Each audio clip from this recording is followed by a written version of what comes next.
Hello बच्चों, तो आज है हमारे फिजिक्स का लेक्चर नंबर 1 और आज हम लोग देखने वाले हैं प्रकाश के परावर्तन के बारे में, जो एक क्लास 10th के हिसाब से जब आप बोर्ड्स देने जाओगे तो एक बहुत ही इंपॉर्टेंट चैप्टर हो जाता है। तो आज हम लोग देखने वाले हैं उसी के बारे में। तो आज का हमारा टाइप ऑफ कंटेंट यानी कि आज इस वीडियो में क्या क्या होने वाला है, तो आज देखते हैं क्या होने वाला है। ये पहली चीज़ प्रकाश के बारे में, यानी कि उसके हम लोग डेफिनेशन बताएंगे, क्या उसकी एग्जांपल्स, और प्रदीप्त और दीप्त वस्तुएं यानी कि ल्यूमिनस और नॉन ल्यूमिनस थिंग्स, ठीक है। उसके बाद आएंगे प्रकाश के गुण, प्रॉपर्टीज ऑफ लाइट, ठीक, और प्रकाश का परावर्तन यानी कि रिफ्लेक्शन ऑफ लाइट।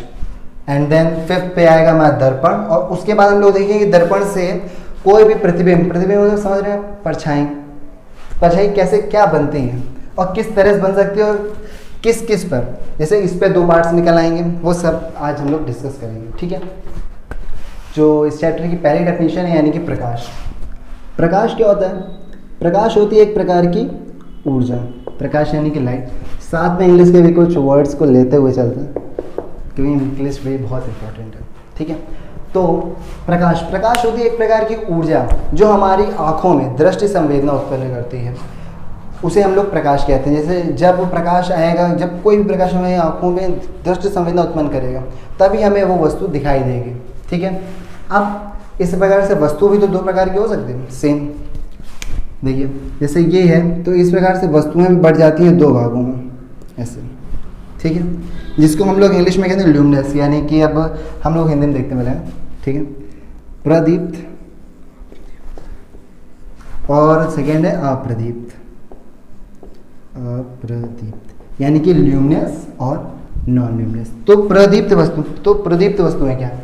प्रदीप्त वस्तुएं वे वस्तुएं हैं जिन पर जो स्वयं प्रकाश उत्पन्न करती हैं, जैसे स्वयं प्रकाश क्या उत्पन्न करते हैं, जैसे सूर्य, सबसे बड़ा एग्जाम्पल तो वही होगा, सूर्य सबसे बड़ा एग्जाम्पल। उसके बाद जलती हुई मोमबत्ती, बुझी हुई मोमबत्ती नहीं, जलती हुई मोमबत्ती, और उसके बाद लाइट, जैसे जो जल रही है हमारे सामने इतनी सारी है, ठीक है। और जो अप्रदीप्त वस्तुएं होती हैं ये स्वयं प्रकाश उत्पन्न नहीं करती हैं, ये खुद प्रकाश नहीं बनाती है। जैसे क्या मेज होता है, क्या मेज से कोई लाइट निकल रही है? नहीं, हमें वो क्यों दिखाई दे रहा है? अच्छा, अंधेरे में वो दिखाई देता है? दिखाई देता है क्या? नहीं दिखाई देता। जब वो लाइट या उस कमरे की हम लोग लाइट जलाते हैं तब वो दिखाई देता है। इसी तरह से जैसे हो गया मेज हो गया अपना फैन हो गया, ठीक है, अलमारी हो गई, बुक्स, ठीक है, बुक्स नोटबुक्स, तो ये सब होती है, ये सब खुद प्रकाश तो उत्पन्न नहीं करती हैं। लेकिन जब कोई ऐसी वस्तु जिसमें प्रकाश हो या जो प्रकाश उत्पन्न कर रही है उससे प्रकाश चलकर इन वस्तुओं पर आता है तब वो हमें दिखाई देने लगती है। जैसे ऐसे ये होता है, ये मान लो कोई ये बल्ब है, बल्ब जैसे ये है ऐसा, ठीक है, ये बल्ब है। अब अगर यहाँ कोई टेबल रखा है, ये कोई टेबल है, जब यहाँ पर अभी तो ये जल नहीं रहा है, ठीक है, अभी तो ये जल नहीं रहा है, तो ये अगर ये किसी अंधेरे कमरे में रखा हुआ तो हमें ये नहीं दिखाई देता, जैसे कि आप लोग जानते हैं। और जब इस पे से लाइट जाती है, जब यहाँ से मान लो कोई आपके कमरे में रॉड लगी हुई है, आप खुद ही देख सकते हो, आपका कमरा है, आप जाना, लाइट बंद करके आपको चीज़ दिखाई देंगी? नहीं दिखाई देंगी यार। हाँ, अगर आप दिन में यार बाहर वाले कमरे को अपने कर रहे हो तो दिखाई देगी, लेकिन आप अंदर वाले में जाएँ और आपने बंद किया तो आपको चीज़ें नहीं दिखाई देती, क्योंकि उनमें प्रकाश पड़ना बंद हो जाता है। और जैसे ही वो हम लोग लाइट ऑन करते हैं तो प्रकाश हम पर पड़ता है, उन वस्तुओं पर पड़ता है। तो डेफिनेशंस पे आएंगे तो कहेगा कि डेफिनेशन में कुछ इसी तरह से कहेगा कि अप्रदीप्त वस्तुएं वे वस्तुएं हैं जो स्वयं प्रकाश उत्पन्न नहीं करती हैं, परंतु प्रदीप्त वस्तुओं से उत्सर्जित प्रकाश उन पर जब पड़ता है तो वो हमें दिखाई देने लगती है, ठीक है। उतनी भी कठिन नहीं है, आराम से याद कर लें, ये पूछा जा सकता है वैसे। अब हम लोग आते हैं प्रकाश के गुण। प्रकाश के गुण क्या होते हैं? सबसे पहली बात तो यार हम लोग जनरली भी जानते हैं कि प्रकाश स्वयं तो दिखता नहीं है। दिखता है क्या? बहुत जगह दिखता है नहीं, प्रकाश तो नहीं दिखता है, लेकिन प्रकाश के कारण ही हमें वस्तुएं दिखती हैं। तो पहला तो गुण यही हो गया कि प्रकाश स्वयं तो दिखाई देता नहीं है, लेकिन प्रकाश के कारण हमें वस्तुएं दिखाई देती हैं। उसके बाद दूसरा क्या है? दूसरा है कि निर्वात में चलता है, निर्वात में चल सकता है। और निर्वात में इसकी चाल हम लोग बचपन से यार पढ़ते आ रहे हैं, क्या होती है? 3 × 10⁸ मीटर पर सेकेंड, इसको सी से भी रिप्रेजेंट करते हैं, सी से ही रिप्रेजेंट करते हैं, ठीक है। ये होती है इसकी। अब ये चाल जो होती है इन वैक्यूम होती है, वैक्यूम में होना समझ रहे हैं आप, फर्क नहीं, वैक्यूम में होती है ये चाल। वैक्यूम में क्योंकि बिल्कुल उसमें सीधा होता है, ऐसे कोई जा रही है वैक्यूम में, तब उसमें बीच में कोई कण तो आएगा नहीं, उसमें बिल्कुल खाली होती है, तो उसी में ये नापी जाती है, उसी से ये नापी जाती है एक्चुअली। थर्ड पॉइंट है, थर्ड पॉइंट ये है कि ये वैद्युत चुंबकीय तरंगों के रूप में चलती है, ठीक है। और देखा जाए तो यार बहुत ज़्यादा जब डीप जाने जाओगे तो ऐसा ये दो पार्ट्स में निकलेगा यार, कि ये कण भी होता है, कण कुछ ऐसा फेटॉन टाइप का होता है, फेटॉन कहते हैं उसको, लेकिन वो आपके अभी सिलेबस में क्लास 10th में काम नहीं आएगा, ठीक है। आप यहाँ पे लिख सकते हो विद्युत चुंबकीय तरंगों के रूप में, विद्युत चुंबकीय तरंगों, ओके, विद्युत चुंबकीय तरंगों के रूप में चलती है। अब फोर्थ पॉइंट हम सभी लोग जानते हैं, बहुत सिंपल सा, आप खुद ही कैजुअलिटी, ये तो आप बहुत सिंपल से अपने कॉमन सेंस से ही बता सकते हो यार, ठीक है। अब देखो फोर्थ पॉइंट ये है कि प्रकाश सिर्फ पारदर्शी वस्तुओं के ही आर पार जा सकता है, अपारदर्शी के नहीं जा सकता है। आप पारदर्शी मतलब समझना ना, पारदर्शी मतलब पन्नी हो गई, कांच हो गया, उसके प्रकाश उसके आर पार तुरंत चला जाता है। लेकिन कोई भी ठोस है, कोई भी ठोस का, ठोस से मेरा मतलब है ऐसी चीज़ जो अपारदर्शी हो, उसमें नहीं जाता है। जैसे कि मेज के क्या आर पार जाता है? नहीं जाता है। छत, ऊपर तो सूर्य की रोशनी आ रही है ना, तो नीचे तक आ रही नहीं आ रही, ठीक है। तो एक पॉइंट ये हो गया हमारा प्रकाश का परावर्तन। तो अब हम लोग स्टार्ट करते हैं अपना मेन टॉपिक, जिससे सबसे ज़्यादा क्वेश्चन आते हैं, प्रकाश का परावर्तन। प्रकाश का परावर्तन, इसे इंग्लिश में रिफ्लेक्शन ऑफ लाइट कहते हैं, ठीक है। प्रकाश का परावर्तन, ये रिफ्लेक्शन ऑफ लाइट, ठीक। रिफ्लेक्शन या रिफ्लेक्ट, जाहिर सी बात है। जब रिफ्लेक्शन देखिए सबसे सिंपल से समझते हैं, जैसे क्रिकेट तो देखा ही होगा, ये क्रिकेट विकेट मान लो इसको, दिस इज पिच, ये इधर पे भी विकेट है, ठीक है। अब जब बॉल आती है, तो जब बॉल इधर जा रही है, तो ये जो यहाँ पे लग के बॉल इधर आ जाती है ना, इसे रिफ्लेक्शन कहते हैं। रिफ्लेक्शन फॉर एग्जांपल रिफ्लेक्ट हो रही है ना, ठीक है। अब कभी आप लोग भी बचपन में जब कोई क्रिकेट नहीं खेल रहा था, तब अकेले ही दीवार पे से मारे पड़े, ठीक है, मार बॉल वापस आ रही है, मार रहे और वापस आ रही है, इसे कहते हैं रिफ्लेक्शन, ठीक है। आपने फेंकी और वो उसी जगह वापस आ गई, दैट्स कॉल्ड रिफ्लेक्शन। रिफ्लेक्शन यानी कि प्रकाश का परावर्तन, ठीक है, रिफ्लेक्शन ऑफ लाइट। अब आप लोग इसकी डेफिनेशन क्या लिखेंगे? जब कोई प्रकाश किसी पॉलिश किए हुए तल पर पड़ता है, तब वह उससे टकराकर अपने पूर्व माध्यम में ही लौट जाता है। जैसे ये कोई पॉलिश किया हुआ तल है, जैसे ये कर देते हैं, तो ये हम लोग को ये चीज़ दर्शाने के लिए कि ये भाई ये सोल क्या किया गया, पॉलिश किया गया है, ठीक है। अब ये कोई प्रकाश की किरण है, ये इधर गई और यहाँ से ये ठीक ऐसे चली गई, ऐसे। अब यहाँ से ये जो पॉइंट है, इसे बोलते हैं आपतन बिंदु, और ये है अभिलंब हमारा, ठीक है, सीधा होता है। इसको बोलते हैं आपतित किरण। आपतित मतलब जहाँ से जो आ रही है, ठीक है। और ये परावर्तित क्यों? क्योंकि ये परावर्तन के कारण ये परिवर्तित हो गई, घूम गई, तो ये इधर जा रही थी ऐसे, ठीक है। ये लगाना बहुत जरूरी है पेपर में, ठीक। इसको बोलते क्या है? इसको बोलते हैं परावर्तित किरण, परावर्तित किरण, ठीक है। इसको बोलते हैं आपतित किरण, आपतित किरण, ठीक। अब जो ये एंगल बनाती है, यहाँ पर ये एक एंगल बनना है, अभिलंब तभी बनाया गया था क्योंकि इसके एंगल तो समझे क्या है, दैट्स कॉल्ड आई, और ये आर। अब आई किसे शो कर रहा है यार? आई क्यों नाम दे दिया गया? आई से रिप्रेजेंट होता है इंसिडेंट, ठीक है, incident angle and reflected angle, okay. अब ये हो गया कि परावर्तन इसे कहते हैं। परावर्तन किसे कहते हैं? जब कोई प्रकाश किसी पॉलिश किए हुए तल पर पड़ता है, तब वह उससे टकराकर अपने पूर्व माध्यम में ही लौट जाता है, इसे प्रकाश का परावर्तन कहते हैं, ठीक है। अब प्रकाश के परावर्तन के दो नियम होते हैं, ये पूछता भी है बोर्ड की उस प्रकाश के परावर्तन के नियम बताइए, और ये कितने नियम होते हैं। तो प्रकाश के परावर्तन के 2 नियम होते हैं। प्रकाश के परावर्तन के ये हैं नियम, ठीक है, 2 नियम होते हैं। और 2 नियम हम लोग सिंपली यहाँ से निकाल लेंगे, कोई बहुत कठिन नहीं है, ठीक है। 2 नियम, पहला नियम क्या है, आपतित किरण परावर्तित किरण, ठीक है। ये आपतन बिंदु मैंने बताया था अभी, इसको बोलते हैं आपतन बिंदु, ठीक है, यहाँ लिख देना आपतन बिंदु। ये होता है अभिलंब, इंग्लिश में बोलते हैं इसको नॉर्मल, इसको नॉर्मल, ठीक, बाह्य अभिलंब, ठीक है। तो आपतित किरण, अभिलंब, परावर्तित किरण और आपतन बिंदु तीनों एक ही तल पर होने चाहिए, और ये देख रहे हैं हम लोग एक ही तल पर है, ठीक है। तो इसको हम ध्यान रखने के लिए ऐसे लिख लेंगे यार, आपतित किरण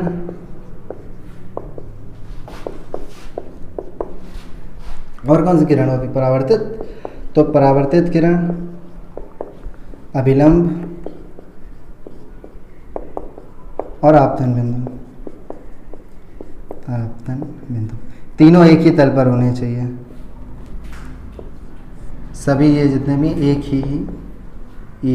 ही तल पर।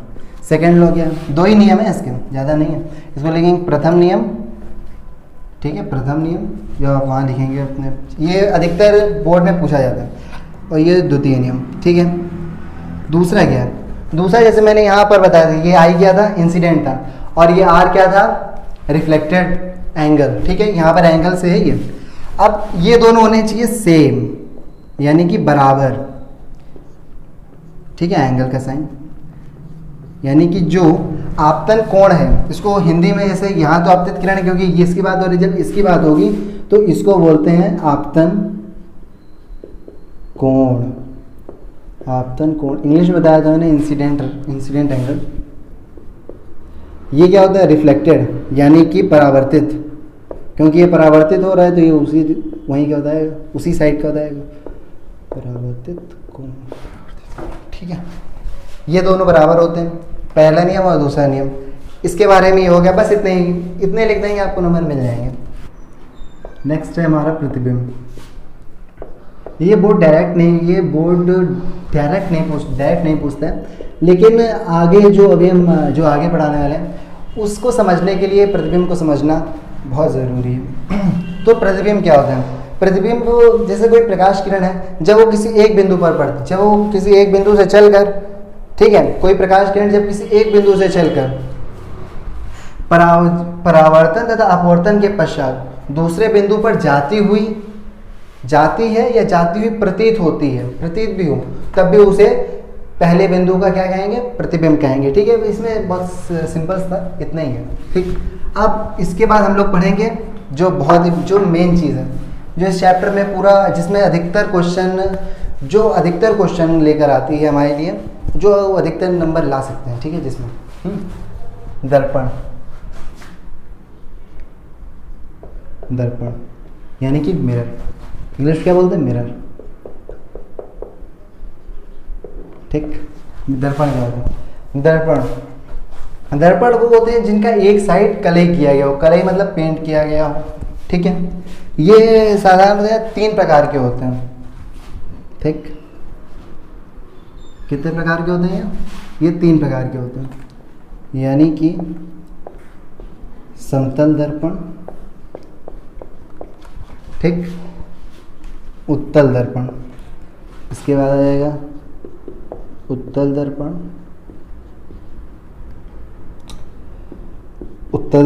और ये हो जाता है हमारा अवतल दर्पण, ठीक है।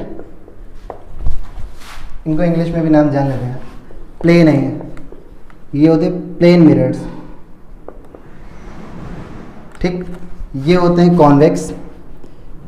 कॉन्वेक्स मिरर, ठीक। ये होते हैं कॉनकेव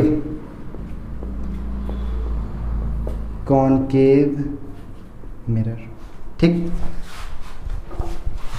दर्पण आपने समझ लिया, जिसके एक साइड पे कलई की गई हो। उसके बाद ये 3 भागों में बटे होते हैं, ये 3 भाग आपने देख लिए, समतल दर्पण, उत्तल और अवतल दर्पण। अब हम लोग समतल दर्पण के बारे में देख लेते हैं। तो क्या होता है समतल दर्पण?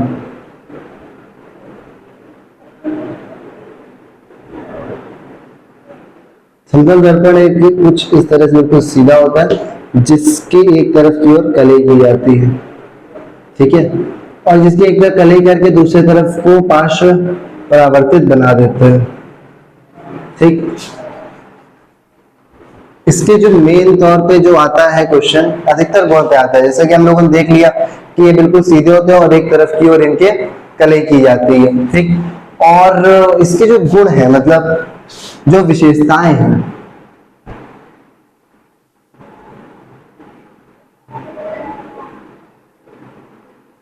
विशेषताएं जो है इसकी, हम लोग बहुत ही आराम, बिल्कुल याद करने की कोई जरूरत नहीं, बिल्कुल बैठने की जरूरत नहीं है। आप जैसे आप मिरर के सामने खड़े हो और उसी से धीरे धीरे इसके गुण बनते चले जाएंगे। आप विशेषता बस उसको ऑब्जर्व कीजिए। आप खड़े हैं तो जैसे कि आप मिरर के सामने खड़े, तो जैसे आप मिरर के सामने जितनी दूरी पर खड़े हैं उतनी दूरी पर जब अपना प्रतिबिंब देखेंगे, यानी कि अपनी इमेज को देखेंगे, तो वो भी उतनी ही दूर दिखाई देती है। और आकार की बात रही तो आकार भी बिल्कुल आपके जैसा सेम सीधे वो भी रहता है, सीधे आप भी हो।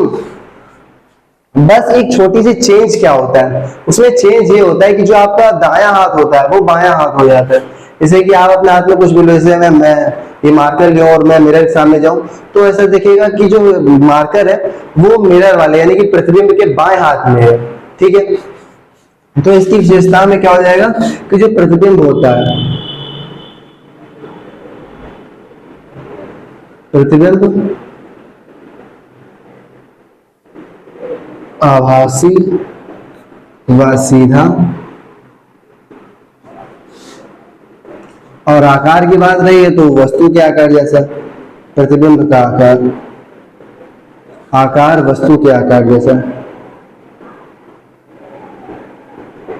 आकार जो होता है वो वस्तु के जितना होता है, ठीक। और इसके क्या पॉइंट्स निकल गया कि प्रतिबिंब वस्तु से, प्रतिबिंब ठीक उतनी ही दूरी पर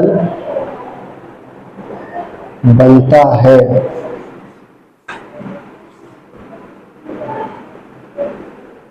जितनी दूरी पर वस्तु, प्रतिबिंब वस्तु किससे होगी? मिरर से, यानी कि वस्तु दर्पण से। प्रतिबिंब ठीक उतनी ही दूरी पर बनता है जितनी दूरी पर वस्तु दर्पण से रखी हो। मतलब कि अगर मान लीजिए ये मिरर है और ये मार्कर अगर प्रतिबिंब से यहाँ पर है, यानी कि मान लो अगर इसको हम 1 मीटर मान लेते हैं, सिर्फ कि इसको 1 मीटर मान लें, इसके बीच का डिस्टेंस 1 मीटर है, तो जो प्रतिबिंब है वो भी 1 मीटर ही पर बनेगा, यानी कि पीछे भी वो उतना ही दूरी पर, उतनी ही दूरी पर बनेगा, वैसे ही सीधा बनेगा और सेम उसी आकार का होगा, ना बड़ा ना छोटा, ठीक है। बस एक छोटा सा स्लाइड चेंज क्या आता है, ये पार्श्व परावर्तित हो जाते हैं, जो प्रतिबिंब होता है वो पार्श्व परावर्तित हो जाता है। ये एक मेन वर्ड है। पार्श्व परावर्तित मतलब क्या? जैसा कि बताया कि जो बायां भाग है वो जो वस्तु का बायां भाग है वो प्रतिबिंब का दायां, और जो वस्तु का दायां वो प्रतिबिंब का बायां भाग। और समतल दर्पण में बस इतना ही चीजें होती हैं जो मेन तौर पर पूछी जाती हैं। और ये वर्ड जो है ये मोस्ट इंपॉर्टेंट है, आपको ये ध्यान रखना होगा, ठीक है। तो अब गोलीय दर्पण को देख लेते हैं। ये गोलीय दर्पण के भाग होते हैं। गोलीय दर्पण ये जो होते हैं ये 2 तरह के होते हैं।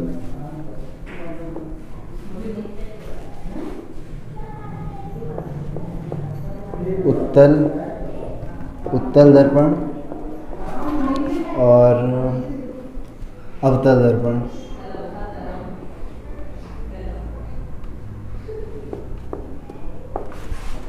जैसा कि अभी तक बताया कि इसमें एक काम केव की तरह था,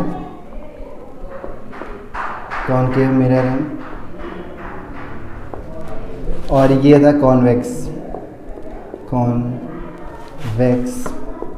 मिरर।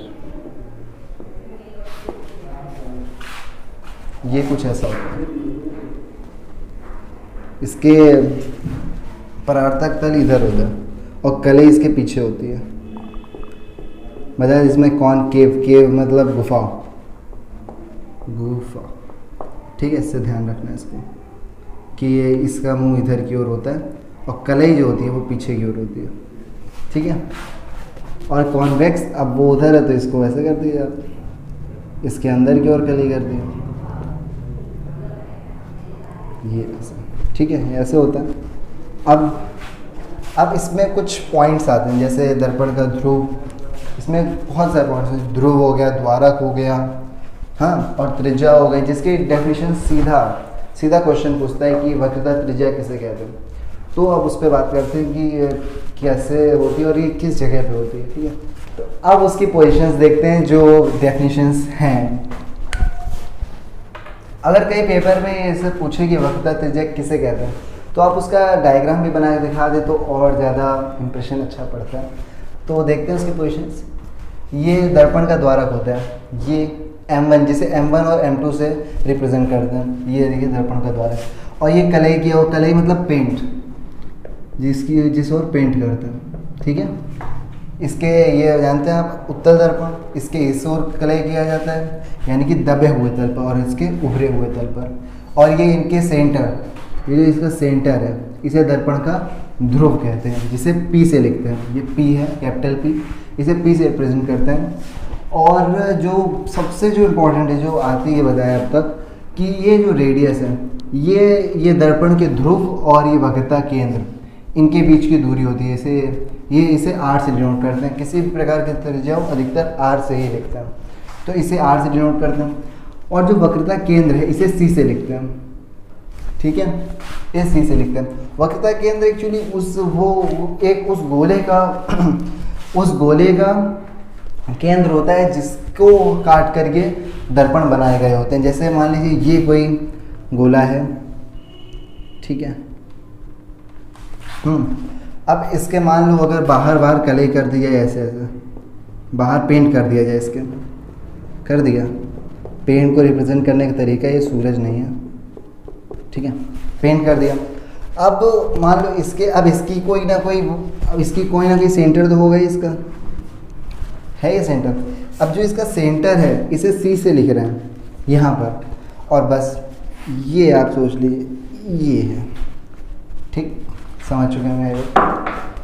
तो बस इसमें इतनी ही चीज़ें, और फोकस जब आएगा तब उसमें बता दिया जाएगा।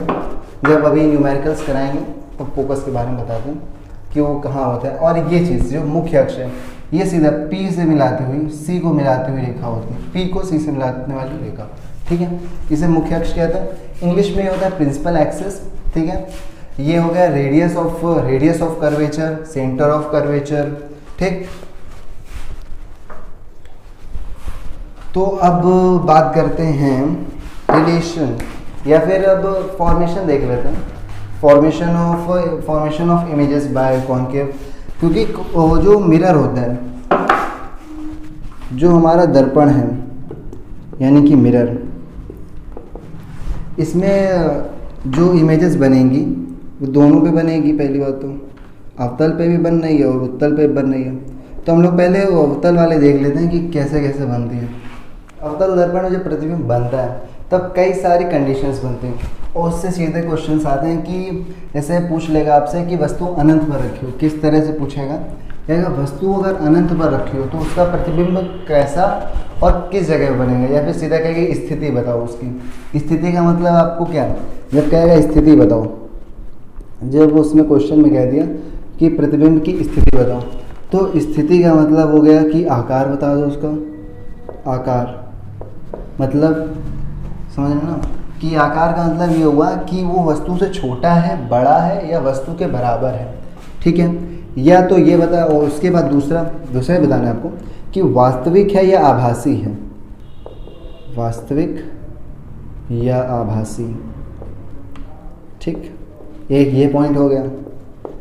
तीसरा ये कि वो उल्टा है कि सीधा है, उल्टा या सीधा बता दीजिए। और भी पॉइंट्स हैं जिसके बारे में भी हम लोग डिस्कस करेंगे, उल्टा या सीधा, उल्टा या सीधा, ठीक है। ये 3 पॉइंट्स आपको स्थिति में बताने होंगे कि क्या है एक्चुअली वो, तभी वो एक स्थिति तय हो पाएगी कि हाँ स्थिति बताई गई है। ठीक, तो वो कंडीशंस क्या क्या दे सकता है, जैसे कह देगा कि कोई वस्तु है, कोई वस्तु जो कि एक वस्तु है जो अनंत दूरी पर रखी है, तो अवतल दर्पण में उसका प्रतिबिंब किस तरह बनेगा और उसकी स्थिति बताइए। तो अभी उन सब पे एक एक करके बताते हैं, लेकिन उससे पहले देख लेते हैं कि क्या क्या बन सकता है, स्थिति क्या क्या हो सकती है। तो पहले तो यही होगा कि अनंत पर अगर वस्तु रखी हुई है, अनंत पर वस्तु रखी हो, ठीक है, वस्तु, या फिर उसके बाद जो दूसरा पॉइंट है, दूसरे में क्या, दूसरा धीरे धीरे क्लोज आते जाएंगे। जैसे ये है, मान लीजिए एक फॉर एग्जांपल ये चीज अभी वस्तु अनंत पे रखी है, फिर धीरे धीरे ये वस्तु को पास लाता जाएगा, ठीक है, वस्तु पास से लाएगा। अब कहेगा ये अनंत और सी के बीच में रखी है, सी मतलब वक्रता केंद्र, अनंत और सी यानी कि केंद्र, आप समझ जाएंगे सी, ठीक है, सी के बीच। तीसरे में कहेगा सीधा सी पे रखेगा, अब सी पर रखी हो, देखिए यहाँ थे, यहाँ गए, अब यहाँ आएंगे, फिर यहाँ भी जाएंगे और फिर यहाँ जाएंगे, सी पर रखी हो, सी पर रखी हो, ठीक। अब चौथा पॉइंट जो क्या कह सकता है, अब सी के बाद कहाँ आना है, सी और एफ के बीच में, तो क्या लिखेगा सी और एफ, मतलब कैसे कहेगा वो, कहेगा वक्रता केंद्र और फोकस के मध्य में रखी, फोकस के मध्य में रखी हो, ठीक। और इसके बाद पांचवा क्या कहेगा, पांचवा कहेगा फोकस और ये मैंने बताया था क्या, दर्पण का ध्रुव, जिसे पी से लिखता है, तो पी यानी कि ध्रुव और फोकस के बीच में रखी हो, साथ में इनकी स्थिति पूछेगा। तो अब एक एक करके देख लेते हैं कि जिस तरह से वो क्वेश्चन पूछेगा, जैसे मैंने कहा अभी कि पूछेगा कैसे, कि अवतल दर्पण में यदि किसी अवतल दर्पण में वस्तु अनंत पर रखी हो तो उसका प्रतिबिंब कहाँ बनेगा और उसकी स्थिति बताइए। तो यहाँ पर आपको पता होगा कि अवतल पे बने, मतलब क्वेश्चन में बता दिया जाएगा, या तो फिर कहेगा दोनों बनाओ, ठीक है। तो जो उसके साथ स्थिति भी पूछेगा, इसके साथ स्थिति भी पूछेगा, तो जब भी स्थिति पूछे तो तीन चीज़ें दिमाग में आनी चाहिए, ठीक है। तीन चीज़ें क्या, जैसे कि बताया था अभी, आकार, ठीक है, स्थिति और आकार वास्तविक है या आभासी, ठीक है, इसको रियल लिख देते हैं, रियल समझना, रियल और वर्चुअल इसको वी से लिखते हैं, ठीक है, आभासी वर्चुअल। और तीसरी चीज़ क्या, छोटा है या बड़ा है वस्तु से या बराबर है, तो उसकी कह सकते हैं आकार हो गया आकृति, छोटा या बड़ा। अब अवतल पहले बना लेते हैं, अवतल ऐसे, ठीक, ध्यान से देखिएगा। अब पता है केव अंदर की ओर जाएगा, सीधे किरणें हैं, ठीक। तो अब एक ये बन गया, इसको सीधे स्ट्रेट बनाया करिए, स्ट्रेट सीधी लाइन।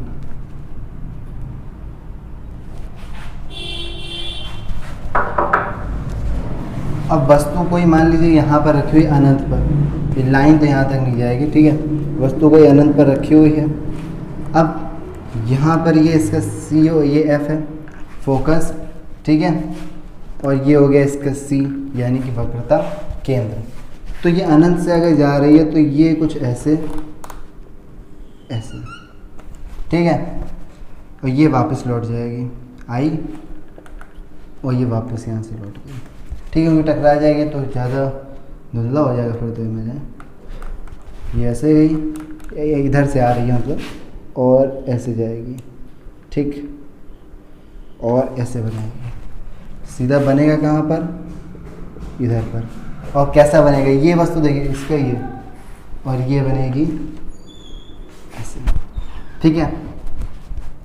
इसका नाम दे दीजिए ए बी, और ये प्रतिबिंब में तो बी डैश और ए डैश। अब जहाँ पर टकरा रही है उसे भी नाम दे दीजिए, मान लीजिए दे दिया जी, दे दीजिए एम, एम तो नहीं ई, क्योंकि एम हम लोग इसको देने वाले हैं ना, M1 M2 M1 और ये बी, ठीक है, ये हो गया। अब इसके तीन चीज़ें अब बताई थी मैंने, तीन चीज़ क्या हुई है, बचा क्या, बचा है इसमें स्थिति कैसी बनेगी, ये छोटा है, जाहिर सी बात है अनंत पर वस्तु रखी है तो ये कैसा बनना है, छोटा। तो स्थिति पे आ जाते हैं, ये बनेगा छोटा। और क्या दिख रहा है, और ये दिख रहा है उल्टा और वास्तविक। ठीक है, अभी जब आभासी आएगा तो बताऊंगा कि आभासी किस तरह से होता है। कि अनंत पे अब किसके बीच में जाएगी, सी, यानी कि वक्रता केंद्र और अनंत के बीच में। तो अपनी ये चेंज कर लेते हैं कंडीशन। अभी बनाना तो सब अवतल में ही है। तो अनंत की इंग्लिश में इन्फिनिटी बोलते हैं, अनंत और सी, समझ जाएंगे। वक्रता केंद्र के बीच में वस्तु रखी है, ठीक है, वस्तु रखी है। अब बना लेते हैं इसमें, ये गया फिर से वही बनाया, पेंट कर दिया, ठीक है। उसके बाद ये सीधी लाइन, और फिर अब तो इसी पे आ जाएगा ना, ये अनंत ये हुआ, देखिए लाइन नहीं है यहाँ पर, ये सी है,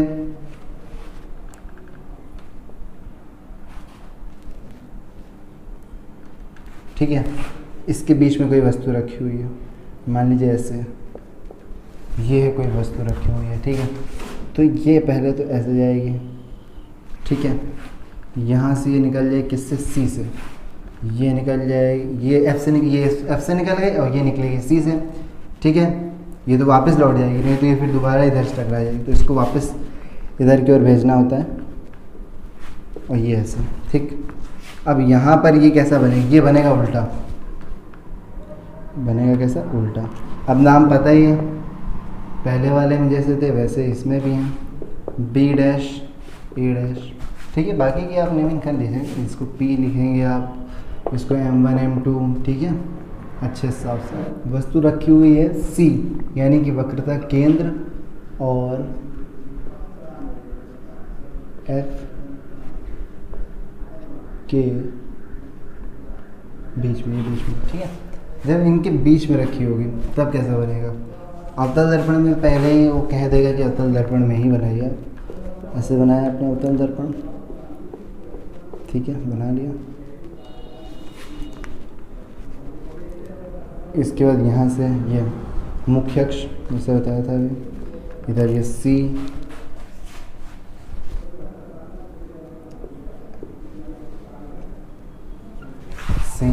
ठीक है।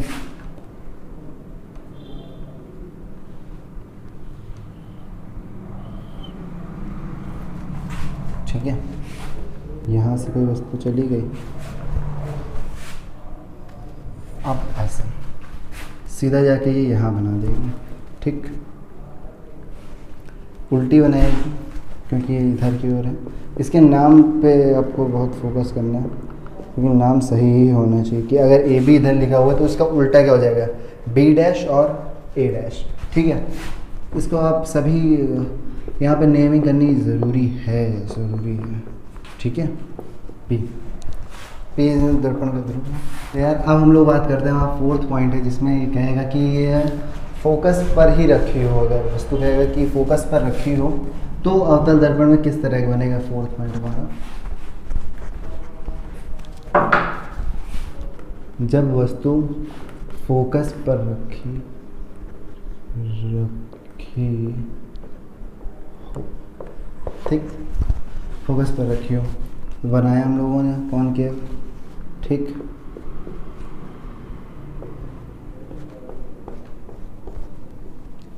ये यहाँ पर उसके बाद फिर मुख्य अक्ष फोकस पे रखना है, ये देखिए अब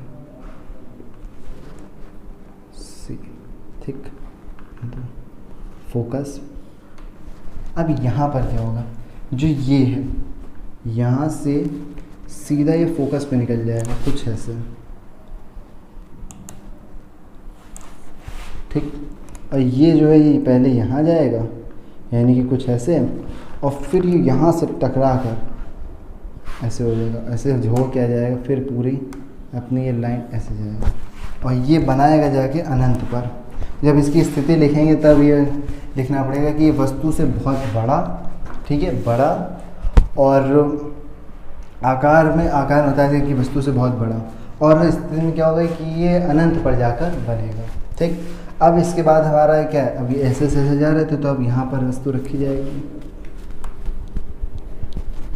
तो जो 5th पॉइंट होगा हमारा, हाँ 5th पॉइंट, उसके लिए कंडीशन क्या है 5th पॉइंट, ठीक है। पाँचवा, वस्तु और ध्रुव, ध्रुव ये पी है ना, इसके बीच में रखी हुई वस्तु और जो वस्तु है वो F और AUR और P यानी कि ध्रुव के बीच में रखी हो। तो यहाँ से ऐसे निकल गया F ध्रुव, ठीक है। मैंने कहा था आभासी वाले का, अभी बताता हूँ कि कहाँ पर इसका प्रतिबिंब बनेगा। ये ऐसे गया। इसके बाद ये जो है ये F सीधी रेखा, सीधी रेखा बनानी है आपको, स्केल से बनाइएगा। यहाँ से ऐसे निकल जाएगा, ये पहले ऐसे गया, ठीक है, ओके। उसके बाद ये है, ये यहाँ पर C जो था हमारा, ये ऐसे निकल जाएगा, गया करेक्ट C से निकालिए, ठीक है, करेक्ट C से निकालिएगा। उसके बाद ये बना देगा जाके यहाँ पर ऐसे, इसको आगे तक ले जाइए। अब यहाँ पर ये देखने वाली बात है कि ये बाकी से बहुत चेंज होगा। कैसे, ये वस्तु भी यहाँ सीधी थी, देखिए एरो इधर की ओर है, ये वस्तु भी यहाँ सीधी थी, और जो ये वस्तु है ये वस्तु भी यहाँ पर सीधी है। हाँ, चेंज क्या है, पुराने वाले से चेंज क्या है, क्या क्या चीज़ें यहाँ देखनी थी कि पहला तो ये आकार में जो प्रतिबिंब है वो वस्तु से आकार में क्या हुआ, बड़ा हुआ, और क्या हुआ, आभासी हुआ, ठीक है। अच्छा, इसमें एक पॉइंट और जुड़ेगा दर्पण के पीछे, ठीक है। बाकी चारों पॉइंट के अलावा ये थोड़ा अलग है, इसको अलग से ध्यान रखने की ज़रूरत है, ठीक है। तो अब अवतल दर्पण से तो सारे बन चुके हैं प्रतिबिंब, अब बनाते हैं उत्तल दर्पण से। जो उत्तल दर्पण है इसमें ज़्यादा कंडीशंस होती ही नहीं है, यह सीधा एक है अनंत पर रखी हुई वस्तु,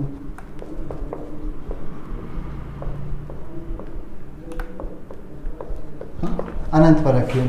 अब बनाया ये लिए, बना तो देंगे ही, उतनी देर से यही सीख रहे हैं, बना दिया।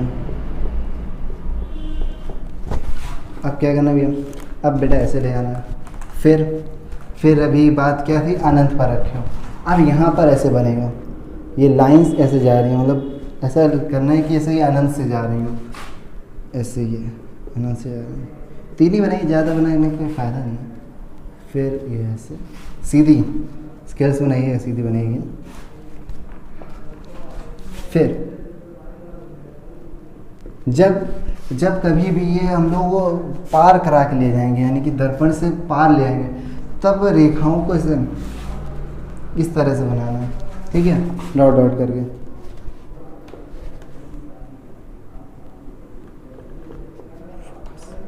ये है फोकस। हाँ, ये बन गया हमारा, क्या उसी हो गया, सेकेंड हो गया। अब बात करते हैं अपने लास्ट क्या दर्पण में लास्ट है इसका बचा हुआ है क्या, इसके मैंने बताया ज़्यादा पॉइंट्स होंगे नहीं, इसके ये दूसरा पॉइंट आ रहा है।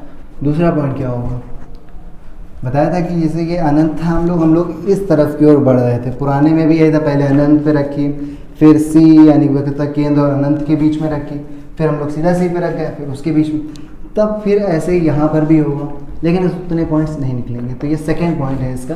सेकेंड पॉइंट क्या है इसका, जब वस्तु अनंत और ध्रुव के बीच में रखी है, ध्रुव, ठीक है, अनंत और ध्रुव के बीच में वस्तु रखी होती है, जब ऐसा पॉइंट आता है तब देखिए क्या होता है। बना दिया हम लोगों ने क्या, हाँ, ये उत्तल दर्पण है, ये इसका लास्ट पॉइंट है, ठीक।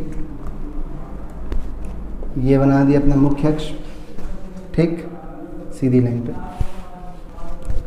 ये कुछ ऐसा।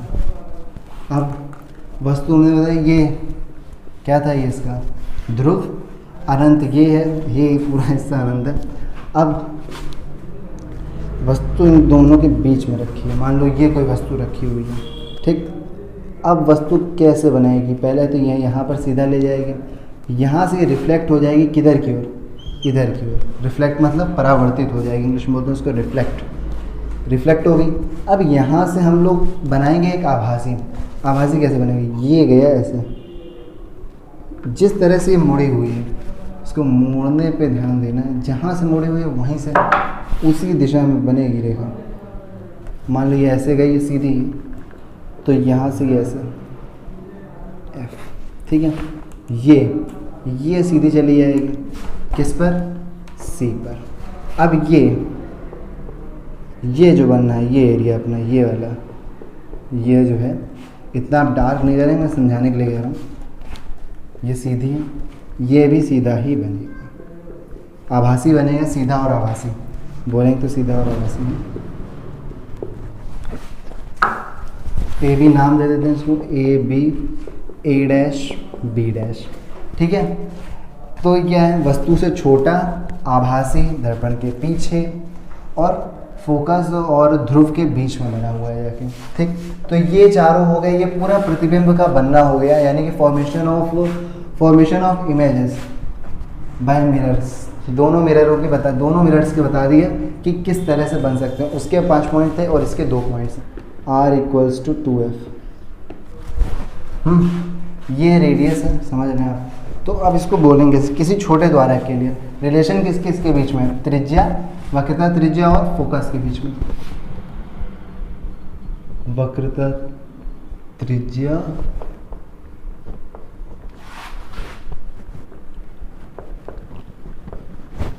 और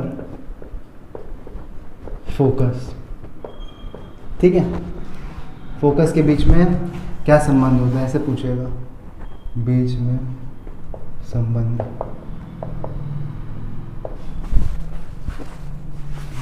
relation between radius of curvature and focus, ठीक है। ये रिलेशन होता है, कहते क्या है इसको, क्या कहेंगे कि जो रेडियस यानी कि जो त्रिज्या है वो फोकस की क्या है, दुगनी है। फोकस की क्या है, दुगनी है। देखिए जैसे ऐसे ये है और ये बना हुआ है। तो रेडियस तो हमें पता है कि सी तक के भाग को कहते हैं, ठीक है, सी।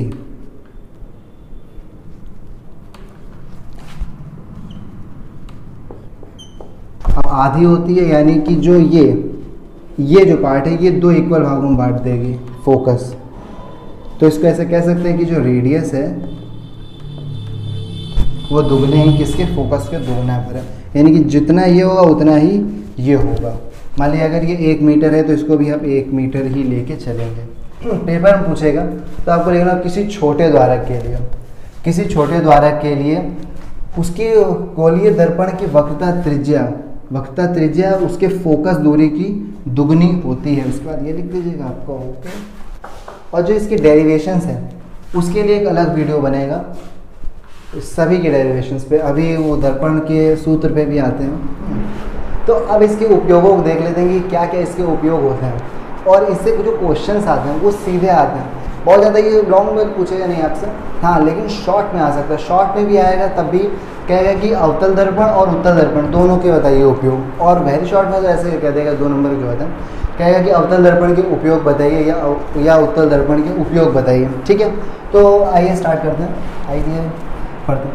ये है इसके उपयोग, यानी कि अवतल दर्पण के। हजामत बनाने में पहला जब हम लोग जाते हैं, हजामत मतलब समझना, हेयर कटिंग वाले के पास जाए, जब किसी भी नाई के पास जाते हैं तो जो उसके जो सैलून में जो लगे होते हैं शीशे, वो बहुत अधिक फोकस दूरी वाले होते हैं, उनमें काफ़ी ज़्यादा फोकस दूरी होती है। तो पहला तो ये हो गया हेयर कटिंग वाले, ठीक है, हेयर कट से ध्यान रहेगा। इनके पास जो होता है वो होता है अवतल दर्पण। तो पहला हजामत बनाने में काम आते हैं। तो इसमें क्या पॉइंट, पूरा पॉइंट क्या होगा, क्या है, अधिक फोकस दूरी वाले अवतल दर्पण का प्रयोग हजामत बनाने में किया जाता है। और दूसरा डॉक्टर क्या करता है, डॉक्टर छोटे अवतल दर्पण का प्रयोग करता है। डॉक्टर को वो दर्पण होता है ऐसा होता है कुछ, यहाँ लाइट होती है, उसके सर पे लाइट होती है, ठीक है। इसको आप लैंप मत समझिएगा, ये कुछ ज़्यादा फैला हुआ है, ऐसा होता है, ठीक है, ऐसा होता है कुछ। यहाँ पे एक लाइट होती है और ये वो फिर अपना चेक करते हैं और देखते हैं नाक कान गला, नाक कान गला मुँह, ये सब चेक करते हैं, नाक कान गला, ठीक है। जब इनका वो लोग निरीक्षण करते हैं तो डॉक्टर अवतल दर्पण का प्रयोग करते हैं। तो इसके पॉइंट कहेंगे, छोटे अवतल दर्पणों का प्रयोग डॉक्टर आँख कान नाक गले आदि का निरीक्षण करने में प्रयोग करते हैं। ये आपका कौन सा पॉइंट हो गया, ये आपका सेकंड पॉइंट हो गया। अब थर्ड पॉइंट का, थर्ड पॉइंट में आता है लैंप। लैंपों में इसका प्रयोग किया जाता है। लैंप कैसे, ये होता है लैंप,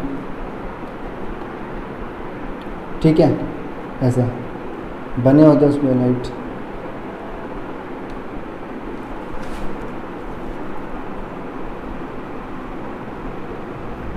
स्विच बना तार ये लैंप है, इसमें अवतल दर्पण का प्रयोग किया जाता है। यहाँ अवतल दर्पण लगा होता है, ओके। सौर भट्टियों में इसका प्रयोग होता है और रेल के इंजनों और स्टीमरों का आदियों में भी इसका प्रयोग किया जाता है। बहुत जगहों पे इसका यूज़ होता है, लेकिन मेनली इतने पॉइंट्स इनफ हैं, ठीक है। अब बात आती है जो उत्तल दर्पण में है। उत्तल दर्पण में उपयोग ज़्यादा नहीं है। उत्तल दर्पण के ज़्यादा पूछे नहीं जाते हैं इसके। इसका पहला प्रयोग है स्ट्रीट लाइट्स, जो हमारी सड़कों पे लाइट्स लगी होती हैं उनमें लगे होते हैं उत्तल दर्पण। जैसे ये लाइट्स होती हैं ना, जो उनमें कुछ ऐसा होता है, ये लाइट्स के आगे ऐसे नहीं लगे होते हैं, पहले होते थे ये वाले, तो छोटे में थे जब काफ़ी ऐसे थे, हमारे इधर तो काफ़ी ऐसे थे, यहाँ पे लाइट लगी होती थी। इसका प्रयोग मेनली उसके लिए किया जाता था क्योंकि इसमें क्या लिखेंगे आप, प्रकाश को फैलाने में, प्रकाश के किरण पुंज को दूर तक फैलाने के लिए हम लोग उत्तल दर्पण का प्रयोग करते हैं। उसमें स्ट्रीट लाइट हो गया, या फिर जब सब्जी वाले होते हैं उनके पास जो उनके जो ठेलियाँ होती हैं उसके ऊपर यहाँ पर वो लोग अपने सिस्टम से सब रहते हैं भाई बना के, तो यहाँ पर वो लोग इसी का ये यहाँ पर एक लाइट लगाते हैं, वो यही लाइट ये उसमें वो लोग उत्तल दर्पण का ही प्रयोग करते हैं, ठीक है। अब ड्राइवर सीट, ये तो बहुत ही कॉमन पॉइंट है, अधिकतर आपने सुना भी होगा कि जो ड्राइवर सीट होती है उसमें क्या लिखा होता है ना, objects are closer than they appear, तो ये वही वाला है।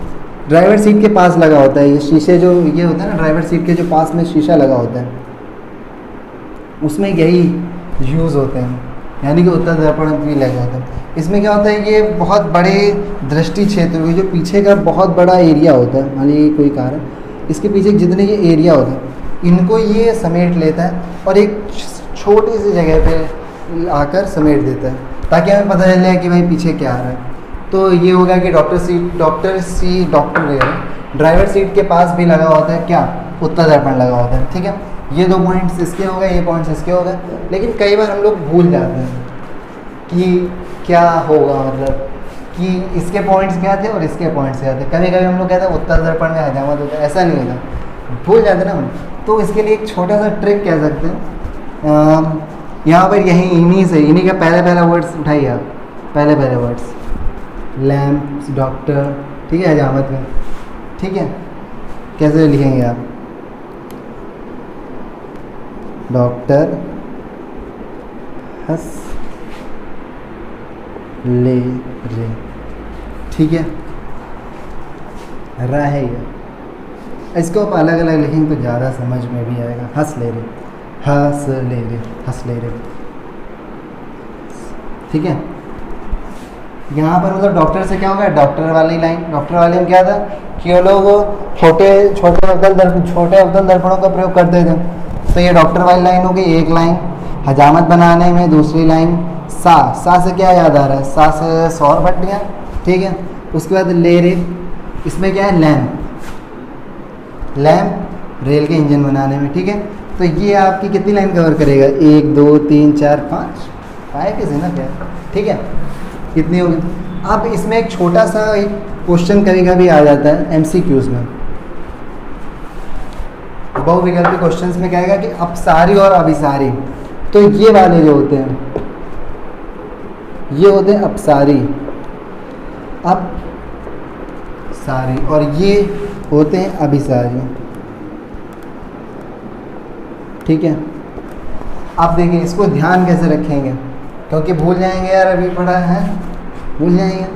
तो इसको ये जैसे ये प्रकाश आ रहा है, ये मतलब ये लाइन है, अब ये किरणें आ रही हैं तो ये ऐसे जाती हैं, पता ही है अभी तक बता रहे हैं यार, ठीक है। ये ऐसा हो गया, लाइट्स ऐसे जाती हैं प्रकाश किरणें, तो ये कैसे जा रही है, ये ऊपर की ओर जा रही है, ऊपर से मतलब अप। तो ये ध्यान रखने वाली चीज़ है कि अप सारी यानी कि ऊपर की ओर जाएंगे, और इसमें तो ये सब समेट जाती है ना, समेट जाते हैं। ये आता है, ये भी फोकस दूरी पर चला जाएगा, फोकस दूरी पर चला जाएगा, फोकस दूरी से चला जाएगा, ये फोकस दूरी से चला जाएगा। तो इसमें तो सब बिल्कुल समेट रहा है उतने ही एरिया पे, इसको बोलते हैं अभिसारी। और इसमें एक का ध्यान रखेगा कि अपसारी, तो दूसरे क्या होगा, अभिसारी होगा, ठीक है। अप यानी कि ऊपर की ओर जा रही है तो इसे कहेंगे अपसारी, ठीक है।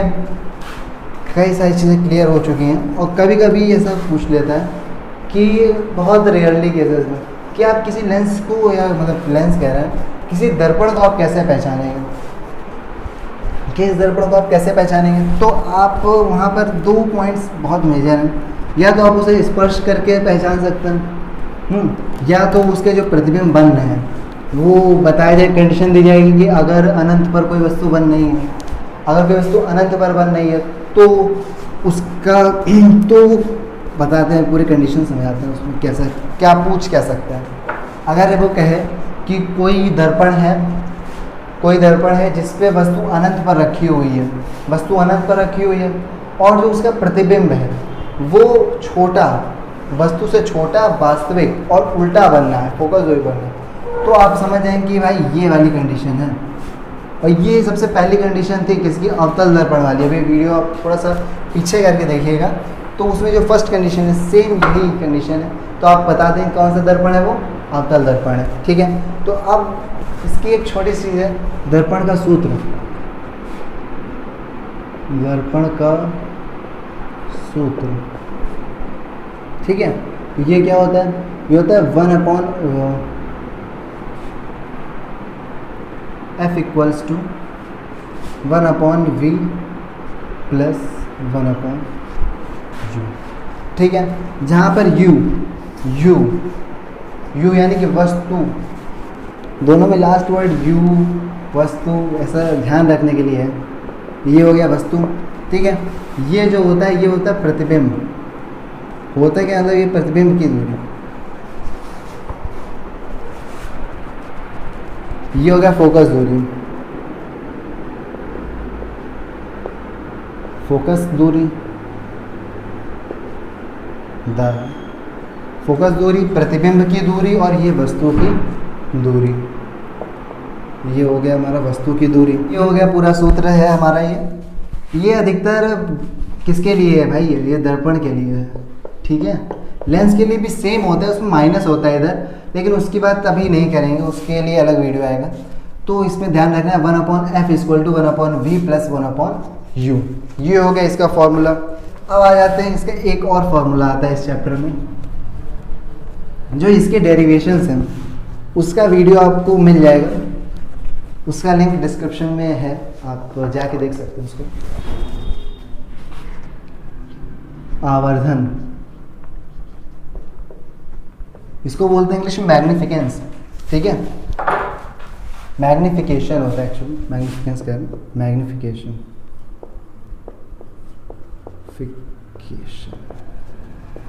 ठीक है।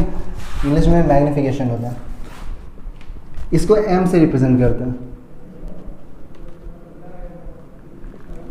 ठीक है।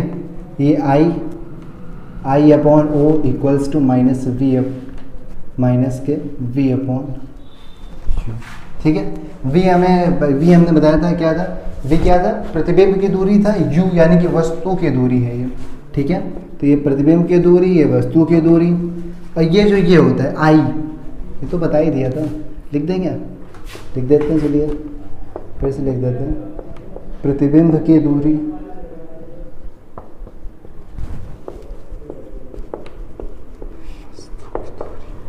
ये हो गया वस्तु की दूरी, ठीक है। अब यहाँ I, इसमें थोड़ी सी एक नई चीज़ है, I और O। I क्या है, I मीन्स इमेज, I से ध्यान रखना, इमेज, ठीक है। इमेज यानी कि प्रतिबिंब, दूरी तो हो चुका है, तो ये प्रतिबिंब की लंबाई, ठीक है। ओ से क्या है यहाँ पर ऑब्जेक्ट, ऑब्जेक्ट यानी कि बताया था स्टार्टिंग में ही बताया था, वस्तु यानी कि ऑब्जेक्ट, यहाँ पर ऑब्जेक्ट की तरह से उसको लेंगे, ठीक है, ऑब्जेक्ट, ठीक है। तो ये वस्तु की दूरी, वस्तु की दूरी, ठीक है, ये फॉर्मूला हो गया। तो प्रकाश के परावर्तन के बारे में पूरी इस डिटेल से हम लोगों ने समझ चुके हैं, और जो उसके न्यूमेरिकल्स है वो किस तरह से सॉल्व करने और किस अप्रोच के साथ सॉल्व करने, उसके लिए एक वीडियो है पूरा न्यूमेरिकल बेस पे होगा, वो वीडियो, उस वीडियो का लिंक डिस्क्रिप्शन में डाल दिया जाएगा, आप लोग देख सकते हैं उसको, ठीक है। और इस पे लेक्चर 1 में हम लोगों ने पूरे तरह से प्रकाश के परावर्तन के बारे में बात कर ली। अब जो लेक्चर 2 होने वाला है वो होगा प्रकाश के अपवर्तन के बारे में, यानी कि रिफ्रैक्शन ऑफ लाइट, ठीक है। तो मिलते हैं अगले लेक्चर में, till and tata bye bye, okay.